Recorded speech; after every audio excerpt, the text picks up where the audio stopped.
In case you haven't noticed, we're broadcasting outside. The bird that you're hearing is actually here. This is not a green screen behind me. We're trying frantically to finish our studio. We've had to relocate to Memphis so that one of our sons can be treated for cancer at St. Jude Children's Research Hospital. At the end of today's program, I want to run for you a video of our son. I have him singing a song that he and I wrote. And I hope that you enjoy it, and I hope that you will go to the website and tell your friends to go. We're thanking St. Jude, and we're asking people to maybe make a small contribution to the hospital as a show of thanks for their incredible care for our son. The crisis we're facing in America right now, I mean, if you look around you, all right, if you watch the news, read the news, go to Drudge Report, whatever it is, really and truly, what do? You go from ISIS, beheadings, the new debate as to whether or not Islam is an inherently dangerous religion. You go to Ebola. You go to the debacles of the Obama administration.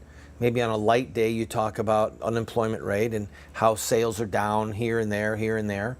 And then maybe you'll hear about JP Morgan or Target or Home Depot or somebody having a massive security breach involving tens of millions of people's personal data, yours, mine. We had to get new cards because of the Target thing, because our cards were stolen. There's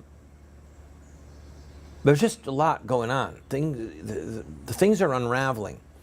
But because the ship of state, because our nation is so big, it unravels slowly. It's not like the fire falling from the sky and consuming Sodom and Gomorrah. It's not like Nebuchadnezzar surrounding Jerusalem with an army and starving everyone out, and then boom, the temple's burnt to the ground, most of the people are killed, the remnant are taken captive. It's not happening that way. It's like a slow motion train wreck. But I can tell you this, having spent years on the front lines of the culture wars, okay? The biggest crisis that we're facing in America right now, this is my opinion, but it's a studied opinion.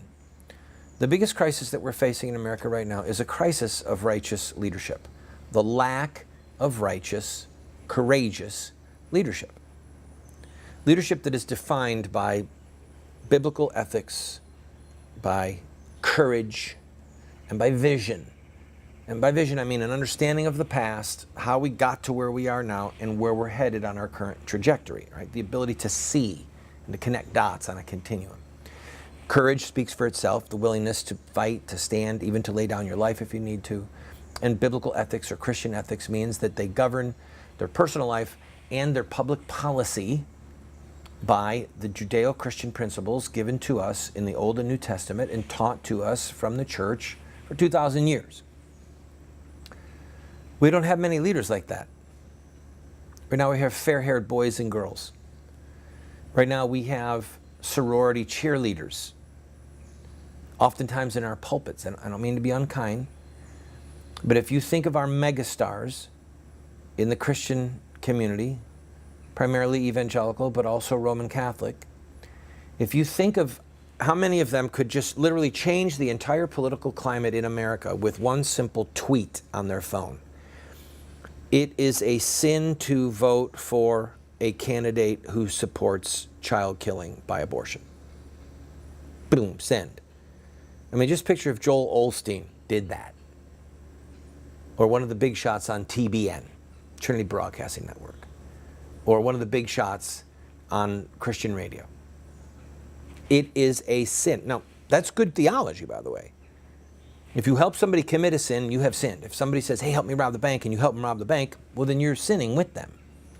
So if someone says, hey, help me get into office, and I'm going to help kill babies, and I'm going to promote the homosexual agenda, you're helping them. So the crisis that we have, to come back around to leadership, is a crisis of men and women, and particularly men, who will do the right thing and fight for the right thing publicly, regardless of the cost,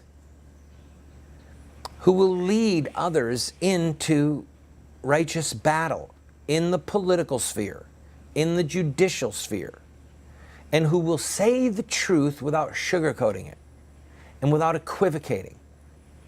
So if you hear someone say, abortion is murder, that's somebody you want to pay attention to. They're a good guy. If you hear somebody say abortion is a tragedy and it mars women and whoa. If they don't want to talk about murder and they don't want to talk about the unborn baby being destroyed, and if they don't want to say that homosexual behavior is sin, it's a disorder, that there's something tragically harmed on the inside of that soul, and that those who are trying to recruit and seduce our children into these lifestyles are enemies of righteousness, enemies of our families, and a true threat to the eternal well-being of our children.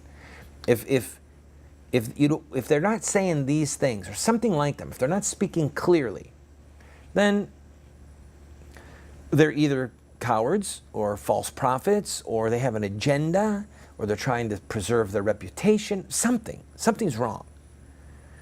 But when we get, please God, when we get righteous leaders back, and maybe you're one of them, when we get righteous leaders back who will stand in front of the abortion mill, or stand in front of the camera, or write the letter to the editor, or call in the talk show, or be the guest, whatever it is, stand in the pulpit, stand at the testimony time in your church, and will say, abortion is murder, and if you vote for a candidate who supports the murder of babies from any party, then you have blood on your hands, and you will give an account to God for helping murder. If you'll do that, well, we'll see. God might take you big places. Be faithful in little things, and God will make you have authority in big things.